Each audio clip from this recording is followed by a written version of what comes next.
Salut les gars. Aujourd'hui, nous avons un cadeau de Tonton Toons. Tonton Toons qui a... ouais, ça continue, on va l'appeler Parrain Toons, hein, parce que il n'arrête plus.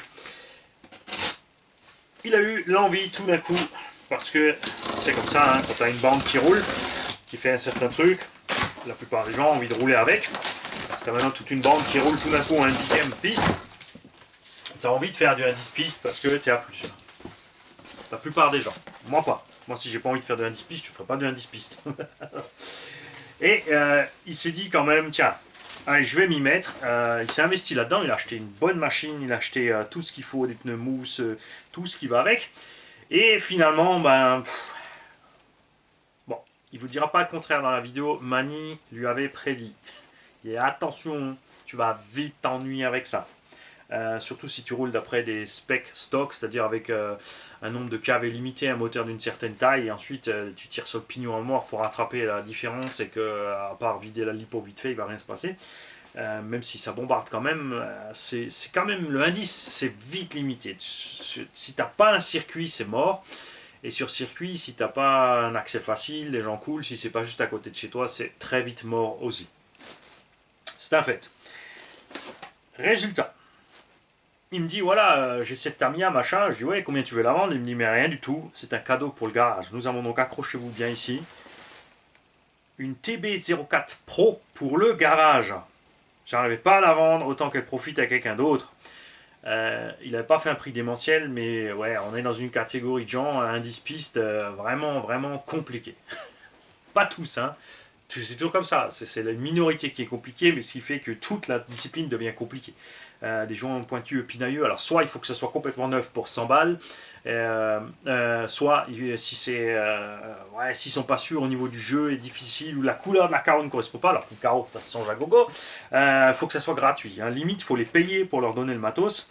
Je sais parce que j'ai déjà vendu du 1 dixième, mais ça tourne pas rond, hein, ça ne va pas, détendez-vous du string les mecs, ok l'indice piste c'est précis, c'est vrai que ça c'est une catégorie avec des suspensions dures, des machins, les pneus, l'indice piste, ouais il faut minimiser un peu les jeux, tu peux pas faire comme moi avec le shrapnel avec 1 cm de jeu par roue, et tout ce qu'il faut être pigné sur la glace. Les gens aussi souvent tu trouves dans ce genre de domaine aussi, comme c'est beaucoup de carbone et de trucs, d'électronique, Bluetooth, réglage à distance, Wi-Fi aussi, c'est un mélange de geeks. En fait le indice piste c'est un peu le drone de la RC automobile, si tu veux. La marque Gera est petite. Je t'ai aussi mis quelques petits trucs pour le garage, et je pense qui je pense te serviront.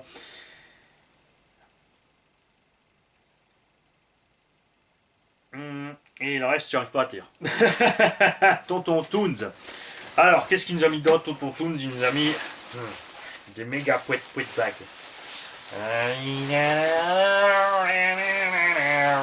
Pouet. Ouais, j'avoue, c'est vrai. C'est que des fois, je râle que j'ai pas le temps, et en fait, j'ai pas le temps parce que je suis en train de péter toutes les bulles que j'ai reçues dans mes colis. Ça peut prendre 1 heure ou 2.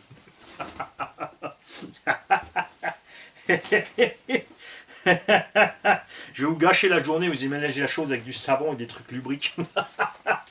Allez mec, c'est bon. Fini, il n'y a plus personne dans la caméra. C'est évidemment pour rigoler, après vous faites le film que vous voulez, hein. Ça c'est pas grave, tant que je vous fais marrer. Bon là, il y en a un qui risque de cauchemarder peut-être.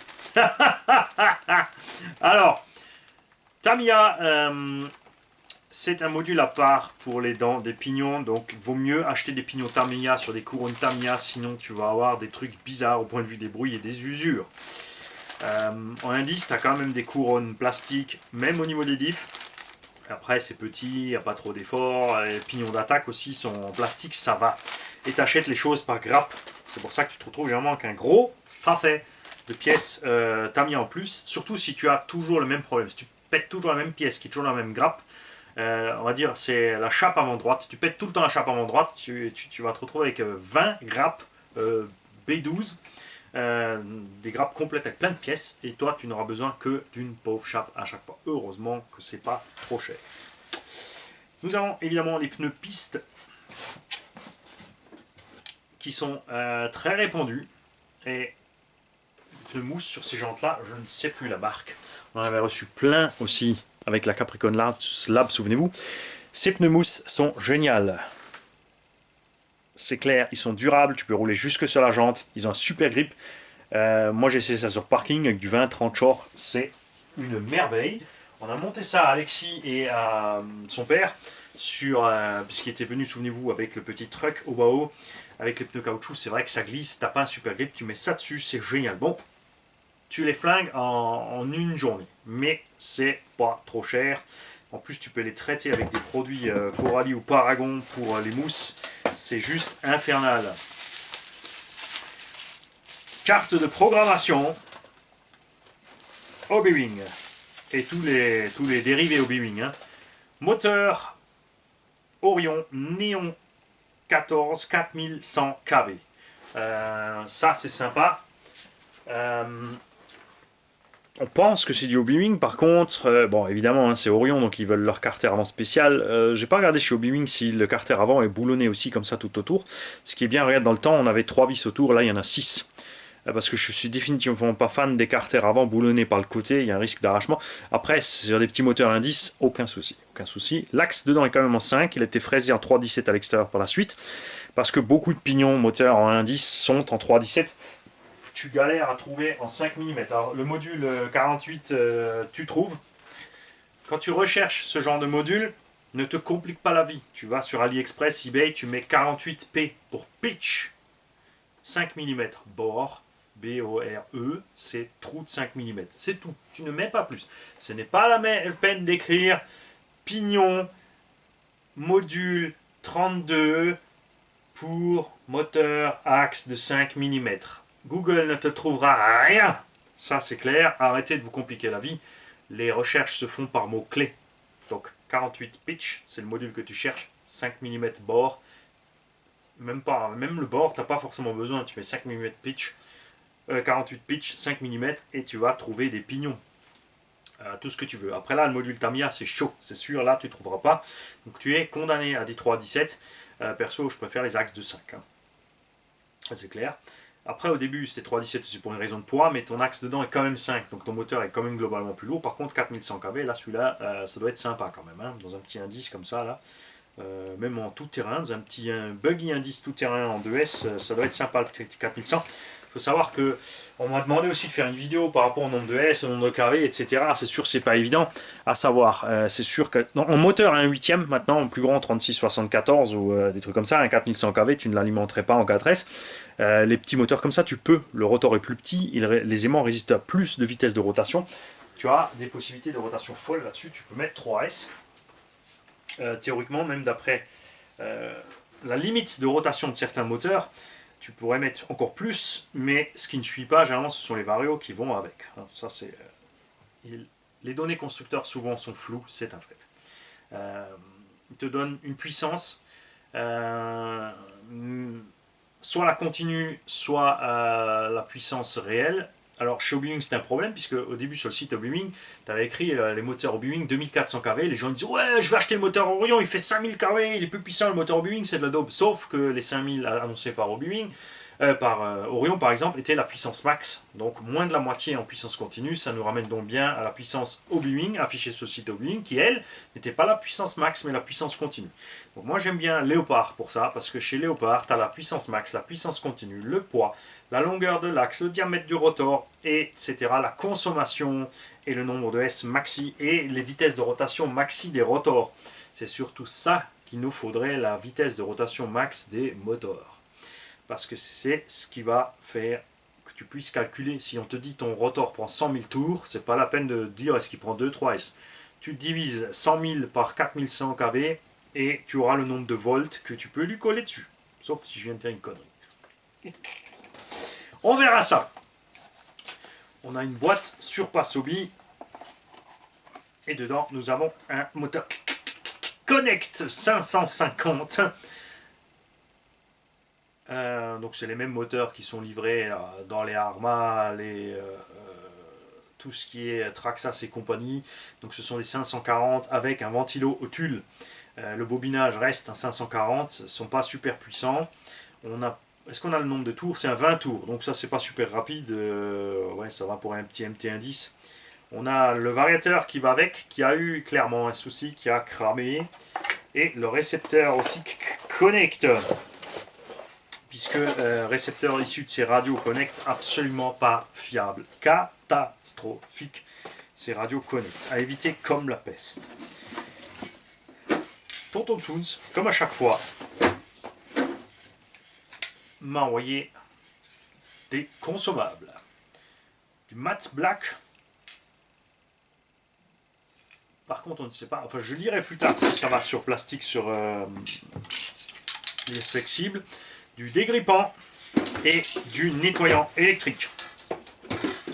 Notice. Ouais, je vous ai toujours pas montré la bagnole parce que vous allez voir, je comprends pas qu'il ait pas réussi à vendre ça, sans déconner. Les mecs, ils ont vraiment fait compliqué là. Hein. La TB04 Pro, ça ressemble assez à une TT, évidemment 01, 02, etc. avec quelques évolutions. La grosse différence par rapport à TT 002, évidemment, c'est que tu n'as plus le moteur longitudinal, tu as le moteur transversal. Il y a un arbre de transmission quand même, pas une courroie, donc c'est un engin qui peut évoluer sur parking. Avec les courroies, faites gaffe sur le parking, c'est clair. Ça peut aller si tu as passé le balai avant, mais sinon c'est chaud. Donc un emplacement spécifique pour le moteur sur le côté, on a même un petit carter de protection, ça j'aime bien. On a l'embase plastique des autres, mais on a quand même déjà les tourelles carbone. On a les cardans métalliques, les noix de cardan en métal, etc. Enfin, a priori, on va voir ça quand on aura l'engin en main. Mais normalement, oui. Différentiel à billes. T'as le choix, en fait. Non, t'as pas le choix, c'est diff à billes. On verra ça dans le véhicule aussi. Non, c'est pas le diff à billes. Mani dit des bêtises, ça c'est la couronne principale. C'est pas une couronne pour mettre les billes. Ça fait tellement longtemps que j'avais plus de ces notices en main que je ne sais plus faire. On a du diff à pignon. Voilà. Et 4 satellites, hein, les mecs. Hein. C'est du diff 4 satellites avec la couronne qui est vissée à part. Tu vois, le carter est fermé, tu peux visser la couronne dessus. Ça, c'est sympa en cas de casse. Tu n'es pas obligé d'ouvrir le diff complet. Alors, on a quand même toutes les rotules réglables et tout ce tralala qui va bien.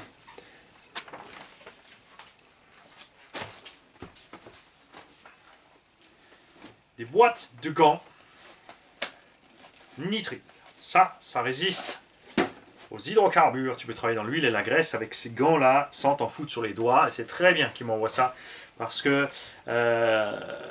je montre sans arrêt le mauvais exemple à travailler avec les doigts dans le gras et l'huile. Les jeunes, ne faites pas ça. Ne mettez pas les doigts dans le gras et l'huile. Surtout dès que vous faites un truc qui fait de la poussière, vous poncez, vous faites quoi que ce soit, vous mettez un masque pour ne pas respirer la poussière de métal, de plastique ou de ce que vous poncez. Peu importe. Vous mettez aussi des lunettes de protection dès que vous travaillez et des gants de protection, donc pas ça. Des gants plus solides si vous travaillez à percer, limite, t'es pas censé te percer les doigts tout de suite, ça va pas trop vite, mais dès que tu travailles avec une fraise, une meule, etc., les mecs, protégez-vous, faites attention à votre santé, n'utilisez pas de produits chimiques sans protection. Là, c'est vrai que ça peut paraître anodin. Là, on a du dégrippant. Le dégrippant, ça pulvérise, donc si tu es dans une pièce fermée, il n'y a pas de courant d'air, ça va rester autour de toi. Tu vas tout respirer. Donc théoriquement, si tu veux faire gaffe, si tu veux le faire comme il faut, tu mets rapidement un masque. Maintenant avec le Covid, de toute façon tout le monde a des masques sous la main, donc n'hésitez pas à vous en servir pour travailler et gardez le réflexe de vous en servir pour travailler. Dans la RC, tu ne travailles jamais avec de l'acide. Oublie de travailler avec de l'acide dans une RC, à aucun moment tu n'as besoin d'acide dans une RC pour nettoyer quoi que ce soit dans une RC. C'est de l'hérésie. Tu ne coupes pas dans tes lipos. Tu fais pas d'expérience. C'est pas le kit du petit chimiste, c'est de la RC. Je dévie là-dessus parce qu'on a reçu des éléments de sécurité de la part de Tonton et il a raison de mettre l'accent là-dessus. Merci à toi, Paratoons. Et voici la TB04 Pro avec une carreau de Dodge grise, toute simple, métallique, enfin en gun métal, sombre, entière.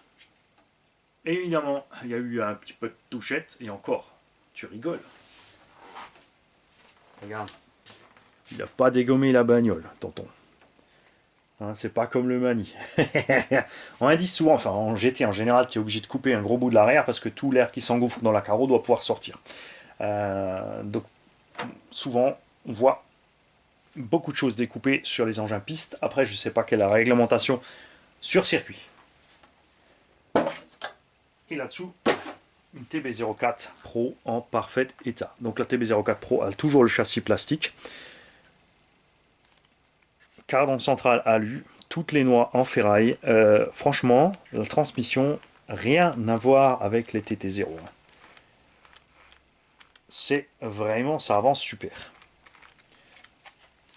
Donc à l'avant, un diff bien relâché. À l'arrière, un diff bien relâché aussi.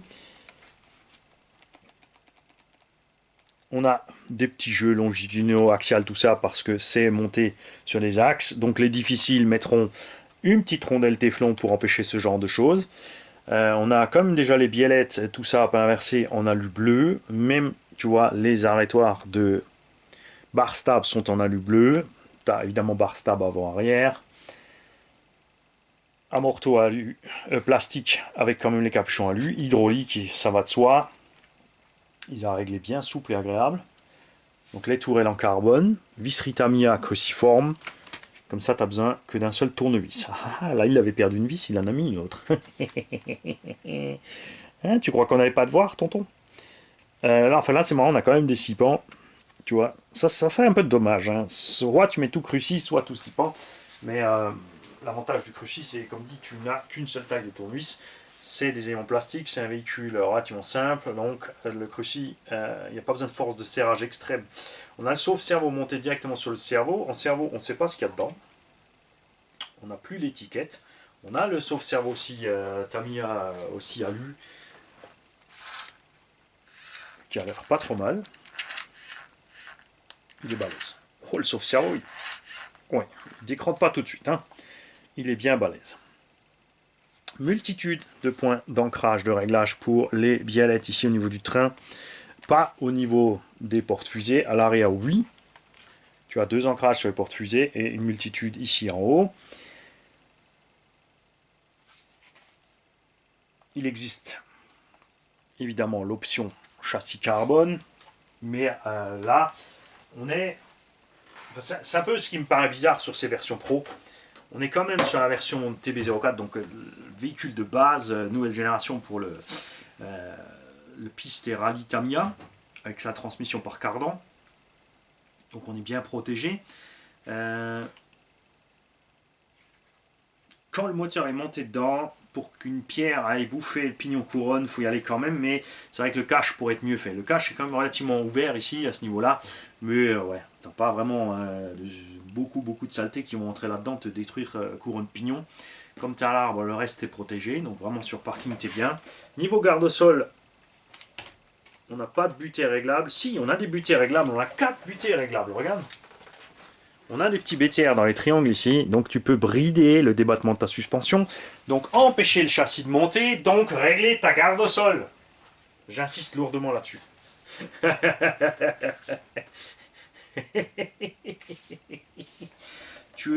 Avec ces vis BTR, tu règles la garde au sol maxi du véhicule, pas la dynamique, la maxi. C'est-à-dire le véhicule ne pourra jamais monter plus haut que ce que tu as serré tes vis, ça c'est sûr. Donc là on est réglé bas, mais pas trop évidemment. Intéressant de voir à combien on peut monter ça. Je pense qu'on peut mettre les amortos un peu plus raides. On n'a pas de réglage de hauteur sur la tourelle par contre. Donc il faudrait voir ça. Mais là déjà sur parking tu passes tranquille. Hein. On a un bon centimètre de garde au sol. C'est sympa. Après ces carrosseries là, t'aimes ou t'aimes pas, je suis pas fan de ces carrosseries. C'est typique vraiment piste machin, il faut que ce soit aérodynamique et elles ressemblent toutes à la même chose en fait ces carrosseries. Il n'y a pas vraiment de grosses différences entre les différents modèles si tu regardes les lignes globales. C'est fait pour aller vite. Donc voilà.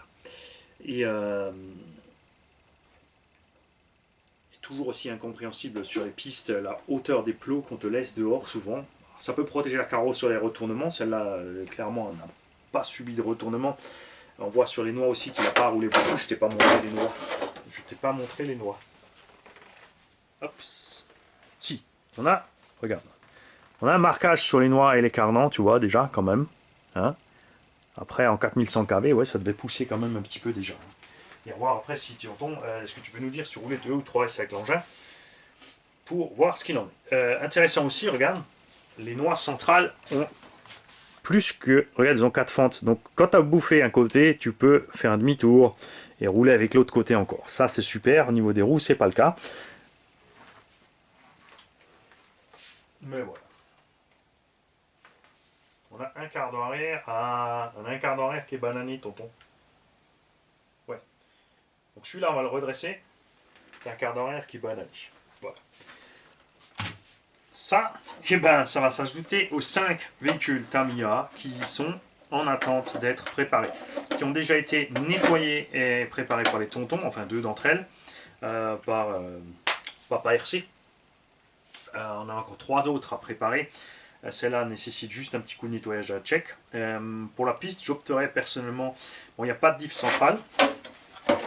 On check quand même, pas dire de bêtises. Ouais, il n'y a pas de diff centrale. Je pense durcir un peu le diff avant quand même pour la piste. L'arrière, ça sera bien comme ça. L'avant me paraît un peu souple. À tester. Il faudra tester avant qu'on ait testé. On ne saura pas. Ça, c'est certain. L'engin est entièrement monté sur roulement à billes. Pour être sympa de faire une petite VMAX avec ça. Hein. Parce qu'en ce moment, il y a une course à la folie pour les VMAX et tout le monde fait la même grossière erreur, c'est que tout le monde prend une enclume pour faire de la VMAX. Si tu veux faire de la VMAX, tu ne la fais jamais avec une enclume. Le record du monde de 324 km/h, je crois, ou 334 km/h a été établi avec une 1/10 d'euro motrice. Et tout ce qui tenait la voiture au sol, c'est pas son poids, c'est son aérodynamique. Rien d'autre. C'est un bateau à l'envers. C'est moche, mais il a battu le record du monde.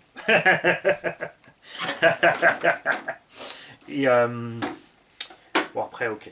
Il avait la piste adéquate, il avait le matos adéquat, c'est sympa quand même. C'est vrai que nous, battre des records comme ça sur route ouverte, c'est un peu chaud quand même.